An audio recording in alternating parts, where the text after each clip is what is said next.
I'm going to be so honest. I am still very annoyed about last night's game. Let's get into it. Hey, this is Brayden Chen. Subscribe to Locked On Blues.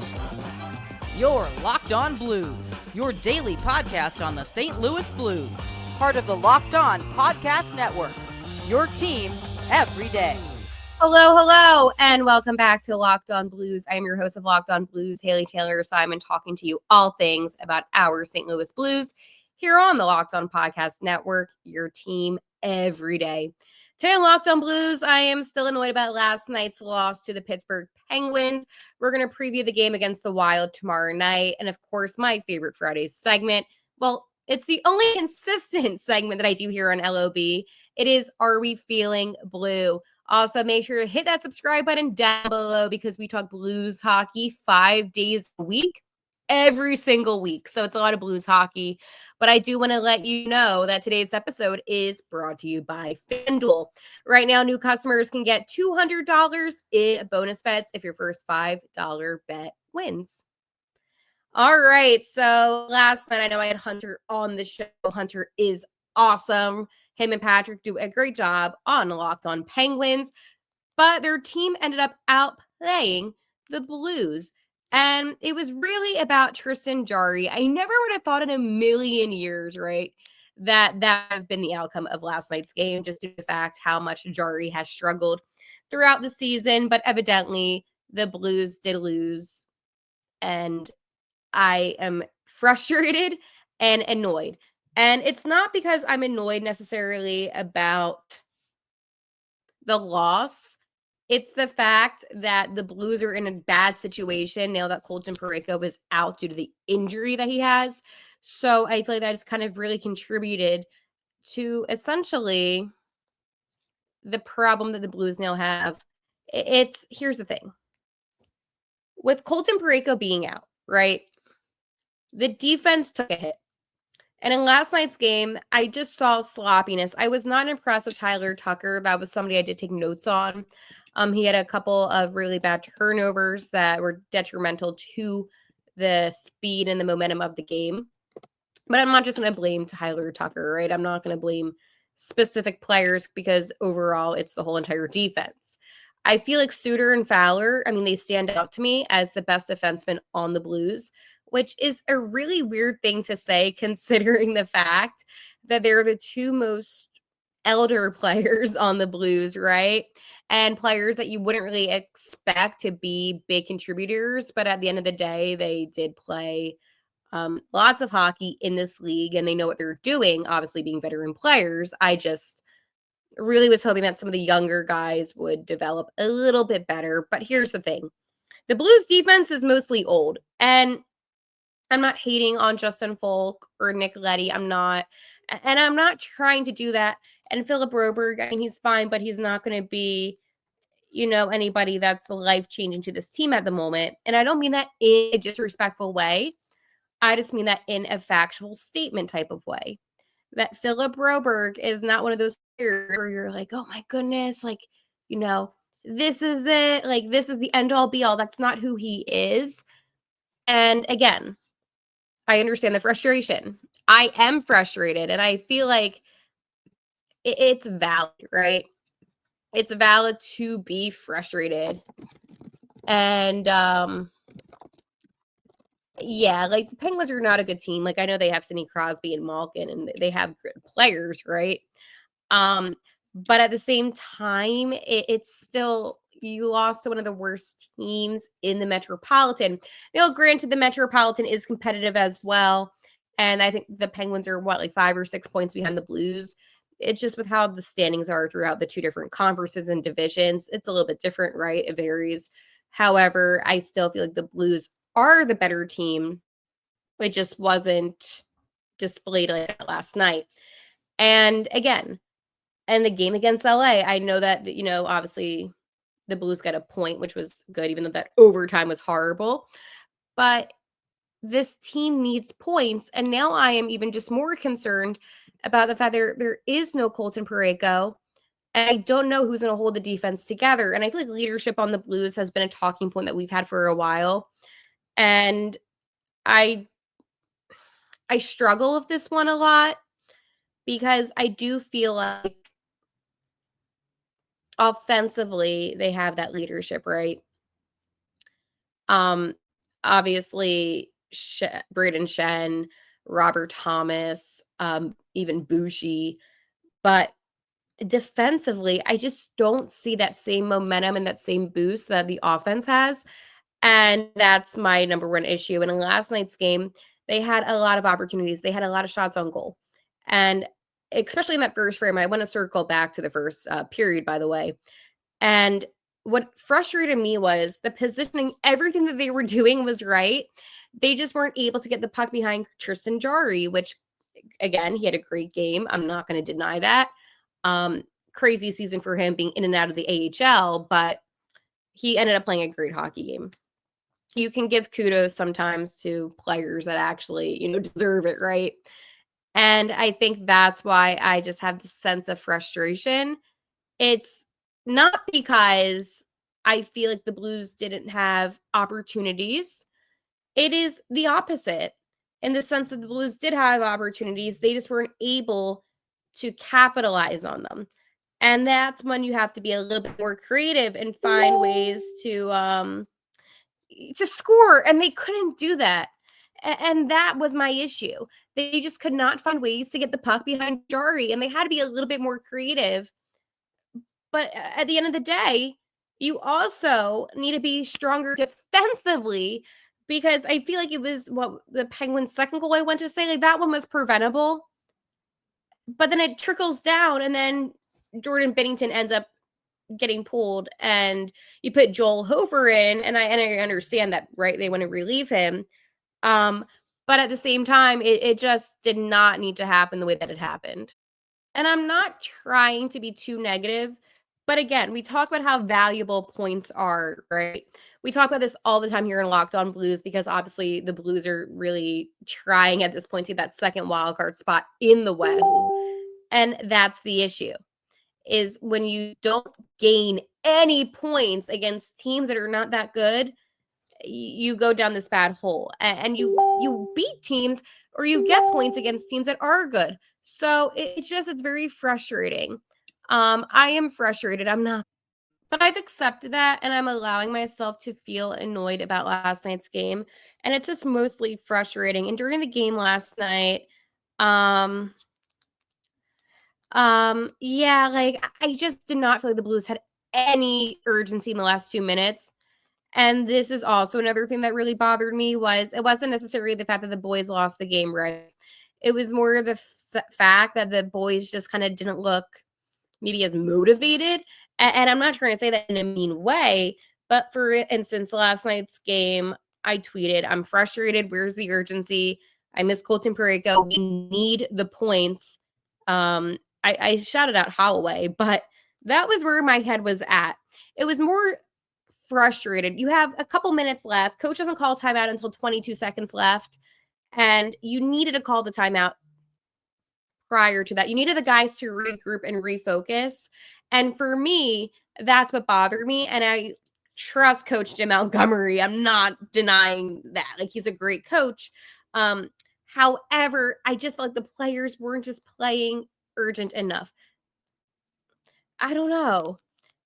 I just don't get it. Like, your goal wasn't to score 2 goals in this 2 minutes. It was to score 1 goal and then go to overtime, because it doesn't matter if the Penguins gain a point. They're not competition for us. They're not obviously in the same division or conference. There's no competition. So it didn't matter if you went to overtime against the Penguins.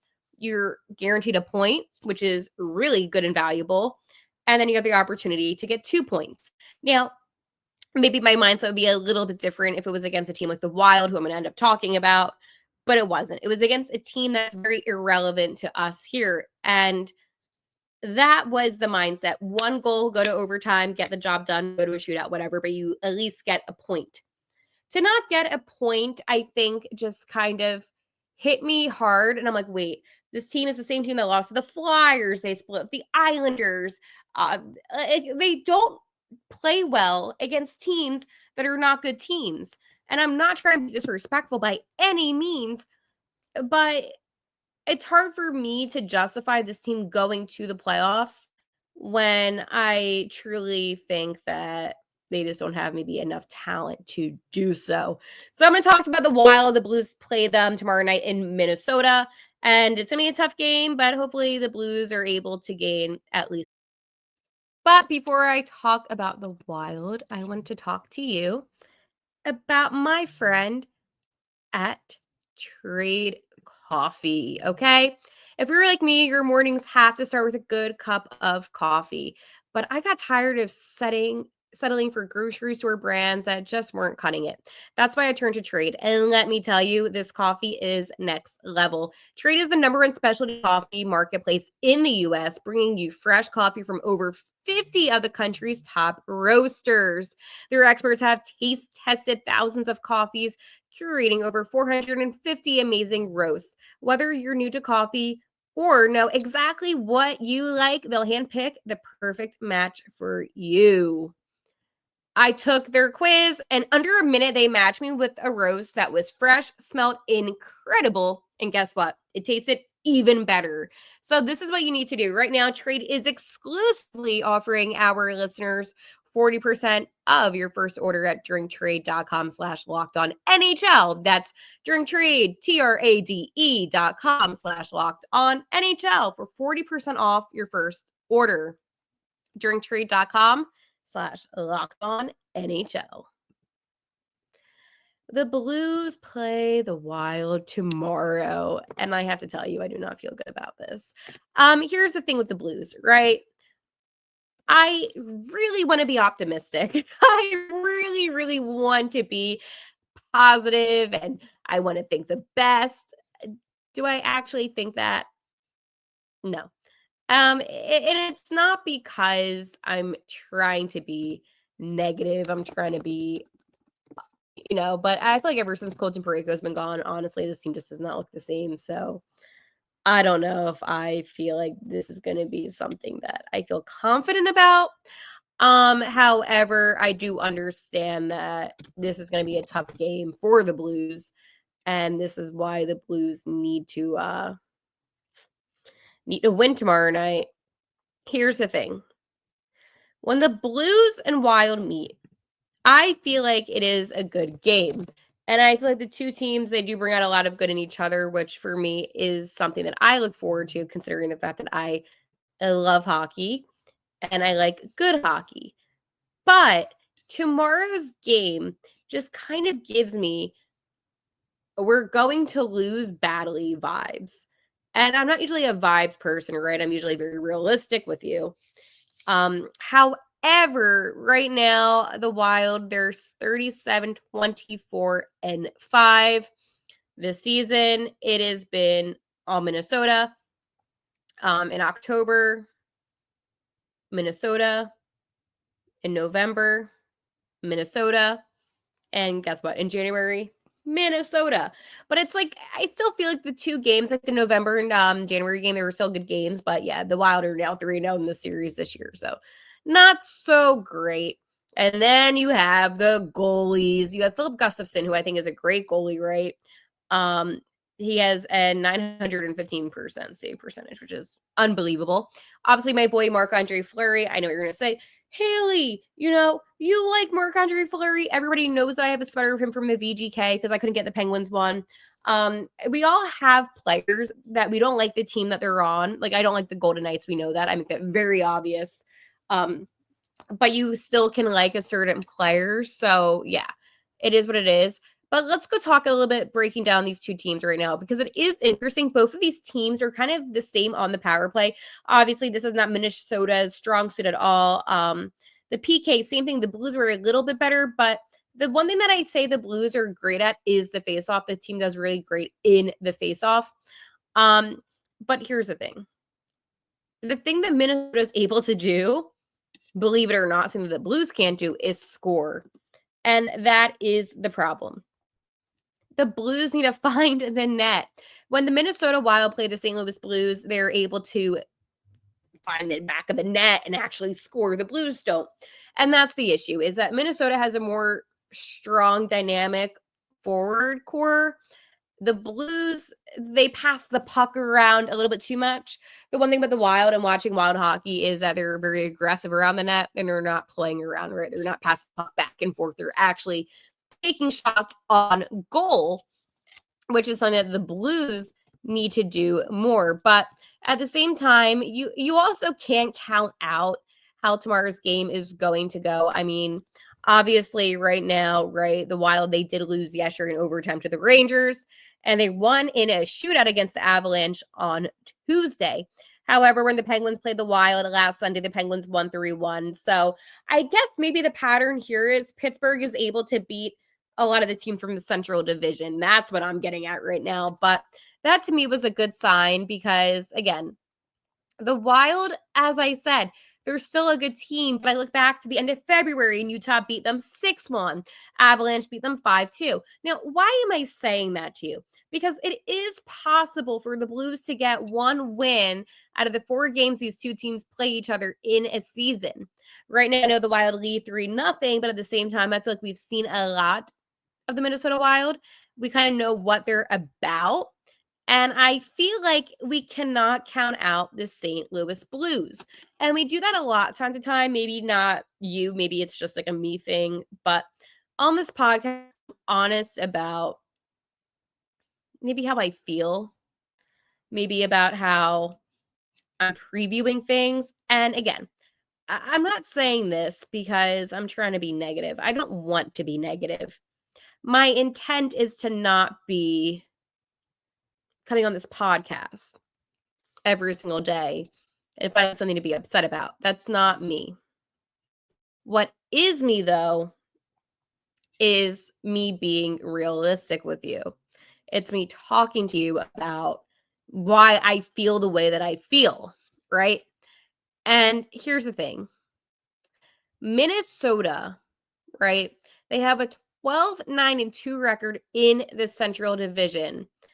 And for me, I look at that and I'm not maybe as concerned until I notice the Blues, which is 6-9-2 in the Central. I'm only talking Central.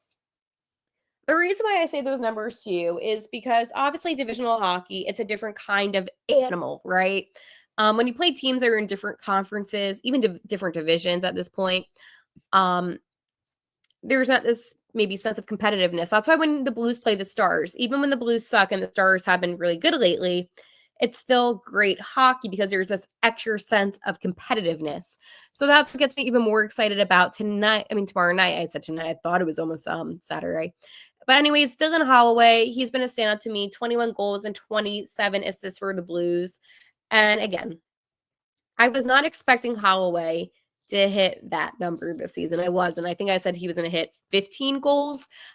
He has been absolutely exceptional, and he's been such a great addition to the Blues' offense. So I'm hoping for Holloway, he just continues to play the way that he has been because it truly is great hockey. Another player that I have been really fond of lately has been Zach Bolduc. 6 goals and 1 assist in the past 10 games. Now, it's funny because this was a player, I came on this podcast and I was very open and honest about the fact that I didn't feel like I was seeing enough from Zach Bolduc. Well, needless to say, he completely proved that wrong with how great he has been playing. So I will admit, I was wrong. I know, shocker, I'm admitting I'm wrong. I do that time to time, but I was very impressed with how Zach Bolduc has been playing. He's been such a phenomenal player in the past 10 games, especially. And now I'm seeing him finally develop and finally play the way that Doug Armstrong said that he was going to, because that was a thing. Doug Armstrong said, I see him as being a top 6 forward. And I was like, I don't know if I see that. Well, okay, now I'm understanding maybe why Doug said what he said. So all good things from Zach Bolduc. All right, I'm going to talk to you about my favorite Friday segment. But first, I'm going to talk to you about my friends over at Monarch Money. Ever check your bank account and wonder, where did all my money go? That was me tonight. Well, between dining and online shopping and entertainment, it is so easy to lose track. And that's where Monarch Money comes in, your personal CFO, giving you full visibility and control over your finances. Monarch Money isn't just about a budgeting app. It's a complete financial command center. You can track all your accounts, investments, and spending in one place. So you just stop managing your money and start building wealth. Surprising insights, because when I started using Monarch, I realized just how much I was spending on food delivery.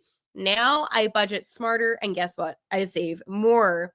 Instead of juggling multiple apps, you can just use Monarch to check your finances, track spending, and even plan long-term goals. Managing money with your partner is smoother than ever. You can share tracked personal decisions and your tracked personal accounts and set goals and stay on the same page. Guess what? Without the stress. Take control of your finances with Monarch Money. Use code LOCKEDONNHL at monarchmoney.com for 50% off your first year. That's monarchmoney.com. Code LOCKEDONNHL for half off your first year. Are we feeling blue? Was this a good week or was this a bad week for the St. Louis Blues?